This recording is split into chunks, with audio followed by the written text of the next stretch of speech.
इस ज्ञान के आधार से आपकी आस्था या किसी परिवार जन्म में या किसी धन में नहीं रहनी चाहिए। जब आप यहाँ से चलन के योग्य होगे और ये रह रहकर आपकी परीक्षाएं भी होंगी, आपके ऊपर कोई ऐसी आपत्ति ऐसा आएगा सच में, फिर आप देखेंगे कि मेरी वृत्ति बेटे में है कि बेटी में, पोते में है कि या पोती में, कोठी में या कार में। आप जी ने अपने उस जाल को स्वयं काटने की चेष्टा करनी है कि तो जुल्म हो गया, मेरा तो बीच में आस्था है। और यहाँ आस्था आशा रही तो वापस जन्म होगा, जहाँ आशा ता बासा होई और मन कर्म वचन सुमरियो सोई।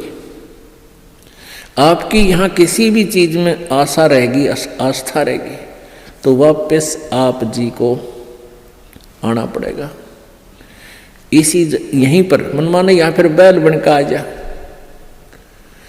और यहाँ आशा नहीं रही तो फिर हमने आशा कब ना रहेगी, ये ज्ञान आधार बनाओगे, भक्ति घनी करोगे, दान धर्म खूब करोगे, उस भक्ति की शक्ति से भी आपके कुछ बंधन ऑटोमेटिकली कट जाएंगे। इतना दबाव बनेगा उसका, आपके मन में वो आना नहीं देगा और परमात्मा कोई ऐसी व्यवस्था आपकी बना देगा। और जो भक्ति नहीं करते तो फिर हमने यहाँ से तो जाना ही जाना है, भक्ति कर रहे हैं जो, उनके मन में ये आ जाना चाहिए कि फिर जन्म होगा तो फिर यह दुर्गति शुरू। मनुष्य जन्म भी हो गया तो मनुष्य जीवन में क्या सुख पाया अपना। आज हम 60 साल के हो गए, हमें पता है क्या मिला इस जीवन में और क्या हमारा था और क्या पराया था। तो इस ज्ञान के आधार से निर्णय हो जाएगा कि अगर फिर जन्म हो गया, फिर वो प्रोसीजर, बेटा ना हुए तो दुखी हो गए तो महादुखी, क्योंकि फिर उनके पालन में पोषण में कोई बेकादेगी मृत्यु हो जाए काल, तो फिर रोज जाना करे काम, तो रो रो कर टक्कर मारेंगे, वह दुर्गति न्यारी। तो इन सब बातों को ध्यान रख के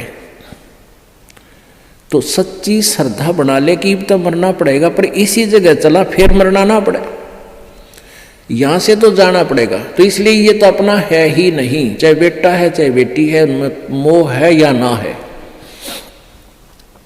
तो अपने परिवार में आप जी ने ऐसे रहना पड़ेगा जैसे एक गाड़ी, रेलगाड़ी का कंपार्टमेंट होता है और उसमें आप सफर कर रहे हो, जिसका जहां स्टेशन आ जाएगा ऑटोमेटिकली उतर जाएगा। किसी का 2 घंटे का है, किसी का 10 घंटे का सफर है, किसी का 24 घंटे का है वो।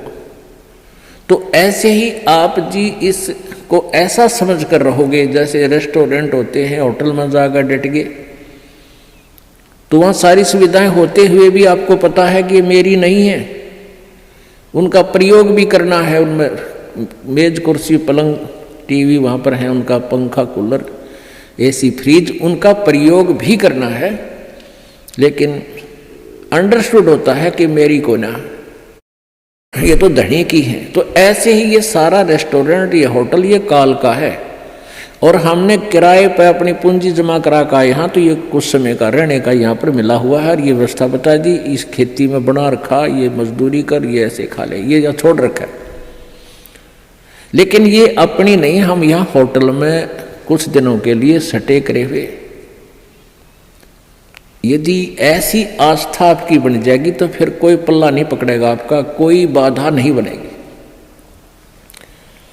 अन्यथा जो भक्ति नहीं करते हैं उनकी कैसी वृत्ति होती है। अब जैसे कोई पिछले जन्म में भी कोई भक्त भक्ति करता था और वो पार ना होया, आप जी हो, परमात्मा चाहते हैं कि तुम सभी पार हो जाओ, बहुत अच्छी बात है, क्योंकि पार होने के लिए तो ये सारा खेल हो रहा है आपको पार करने के लिए।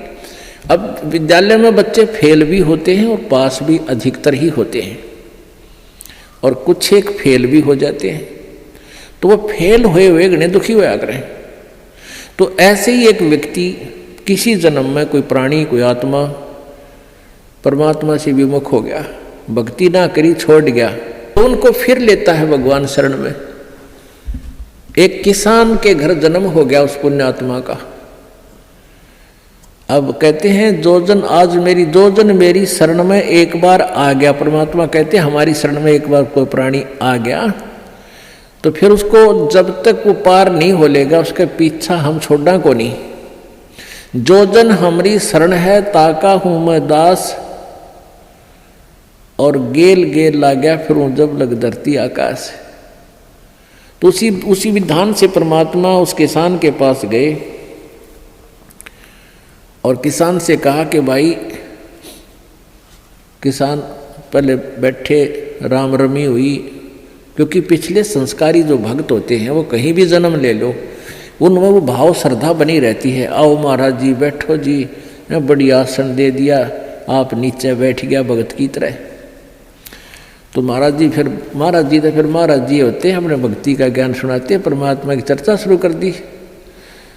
तो वो किसान कहने लगा, कहाँ जी भक्ति तो मैं करता हूँ, क्या भक्ति तो मंदिर में जाता हूँ, शिव जी की पूजा करता हूँ। फिर सारी बात बताई, भाई यह भक्ति ठीक नहीं, भक्ति की विधि ये है जो आपके शास्त्रों में लिखी हुई है, कैसी करो। अच्छा जी ठीक सत है, भक्ति भी कराएंगे भाई, फिर उपदेश ले ले। अगना जी नहीं, ये तो बच्चे छोटे छोटे हैं, ये थोड़े से ठीक हो जाए, अपना काम संभालन जोगे, फिर महाराज जी तेरे आप पक्का चेला बन जाऊंगा।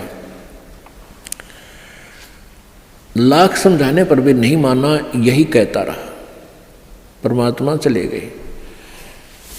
कुछ दिनों के बाद फिर गए, देखा क्या किसान के 2 लड़के थे, उन लड़कों के भी बच्चे हो रहे, उन खिलाने लग रहा खूब प्यार से, सीने से लटा रखे पोते। परमात्मा फिर गए, किसान भाई भगत जी देवता तेरे बच्चे भी समझदार हो गए हैं और खेत का काम संभाल लिया, तू आजा भक्ति कर ले, नाम ले ले। ने बोला महाराज जी देख छोटे छोटे पोते हैं, बच्चे खेत में जहाँ हैं काम कर रहे हैं और मैं इनको बाद में संभाल रहा हूँ, अब मुझे फुर्सत नहीं है, थोड़े ही बच्चे पोते बड़े हो जाए थोड़े से, फिर मैं भक्ति करूँगा। बहुत कहने पर भी नहीं बोला, ना बाबा जी दुखी ना करे मैंने, क्यों पोते घने प्यारे लग गया करे। यह काल का एक भयंकर जाल आगे और बढ़ा देता है उसके ऊपर।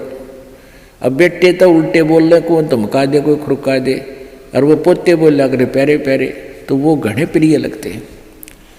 न बोले बाबा जी तू तो सब ऐसा ही, तेरे तो कोई लाग नहीं, कोई संतान नहीं, तेने क्या पता संसार के उसका है, कह दिया भक्ति कर ले, भक्ति नहीं होया करे, पोते बड़े हो लेंगे फिर बात करूँगा तेरे से, फिर जरूर नाम ले लूँगा, पक्की बात हो रही। नो टाल टूल दिया। अब 4 साल के बाद फिर आए परमात्मा संत जी रूप में। तो घर आके पूछा कि भाई तुम्हारा वो कहाँ गए तुम्हारे पिताजी दादाजी। वो पता चला कि वो तो मर गए, 4 साल हो गए, मृत्यु होगी।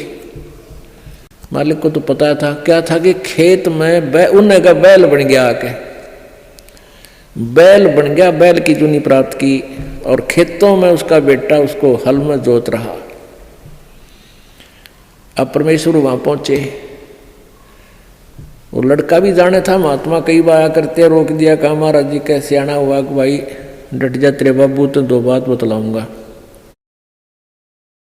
उस बैल के कान में निकट सी जाकर कहने लगा, रे भगत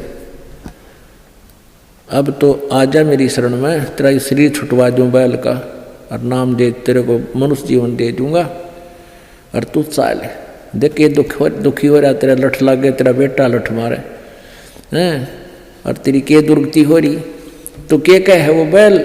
न्यू कह बाबा जी तू बोल रहा मत, अब मैं यहाँ से मर जाऊंगा, दूसरा बैल आ गया, वो थोड़ा काम करेगा, मेरे बेटा ने टोटा हो जाएगा, वो तेरा गजब हुई हो। परमात्मा बोले अच्छा भाई कोई बात ना, ले धन बना तो बेटा के। अब कुछ दिन के बाद वो बैल भी मर गया, मृत्यु के बाद वो सांप बन गया। अब सांप को एक याद होता है, उसने कहीं धन गाड़ रखा, पहले जमीन में दबाया करते चोरों के डर से, धन जेवर दाब दिए, पैसे चांदी के हुआ करते सिक्के, वो लको दिए, छुपा दिए। तो सर्प बनकर वो वहीं घूम रहा है। अब वो पुत्र वधुओं ने देख लिया शोर मचाया, सांप सांप, उन बेटिया ने मारा लठ उसका, वो मोरी में गए निकल गया, पर एक दो लाठी अच्छी लग गई उसके, कंडे में हो गया बीच तय। वो सहज सहज धीरे धीरे सरक कर बोझड़ों में, झाड़ बोझड़ा में पड़ा। जब परमात्मा गए, कहाँ सुना भगत जी अब आओगा मेरी शरण में, न्यू बोला जी जान बचा दो मेरी और अपनी शरण में ले लो। मैंने देख लिया कोई नहीं किसी का। परमात्मा बोले सांकड़ी तोड़वा का आया तू मेरी शरण में, आया था पर ये हड्डी तोड़वा के पसड़ी तोड़वा के, जब आई तरह समझ में कोई नहीं किसी का। और हम रोज रोन लाग रहे कोई किसी का, कोई ना अपनी भक्ति करो। कहते हैं एक लेवा एक देवा दूतम, कोई किसी का पिता नहीं पुतम, ऋण संबंध जुड़ा एक ठाठा, अंत में सब 12 बाट। तो परमात्मा इतने दयालु हैं, फिर उसको शरण में लिया, दोबारा मानव जन्म दिया। आगे देखो सूत में होगा कि ना, फिर वह बीमारी शुरू कर ले मन माने। तो ऐसे दयालु है परमात्मा, पुण्यात्माओं। ये मनुष्य जीवन बार बार नहीं मिलता और ये ज्ञान नहीं मिलता। आपके ना जाने कौन से जन्म के पुण्य, बिना गिनती के असंख्य पुण्य आपके साथ हैं, और विशेष कृपा परमेश्वर कबीर जी के आपके ऊपर है, जो आप यहाँ पहुँच रहे हैं और ये ज्ञान आप तक पहुँच रहा है उन पुण्यात्माओं के न्यारे कर्म है इस दुनिया में। और परमात्मा कहते हैं समझा है तो सिर दर पाओ, बहुर नहीं रे ऐसा दाव। बोल सतगुरुदेव।